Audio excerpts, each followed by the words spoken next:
सच तो ये है कि परी और बाले की शादी को लेकर मैं बहुत परेशान हूँ। परी बाले से ब्याह नहीं करना चाहती और बाला किसी सूरत परी को छोड़ना नहीं चाहता। बीच में मैं फंस गया।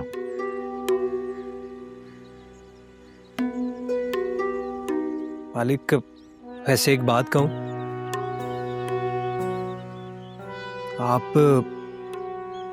परी बीबी की शादी कहीं और कर दें। मेरा मतलब है कि किसी और अमीर और अच्छे आदमी से। बालाज परी बीबी के काबिल नहीं। बकवास बंद करो। कौन किसके काबिल है या नहीं ये मुझसे बेहतर तू नहीं जानता। ओए, तेरी जुर्रत कैसी हुई मेरे फैसलों के खिलाफ बोलने की? बोल। नहीं मालिक, नहीं मालिक, मुझे माफ कर दें। अगर आपको बुरा लगा तो मुझे माफ। दफा हो जा, मेरी नजरों से दूर हो जा। नहीं मालिक, मुझे माफ कर दें। मैं माफी मांगे बगैर नहीं जाऊंगा। ओए, मैं कह रहा हूँ चला जा, नहीं तो यस करा दूंगा। चल चल, बैठ जा।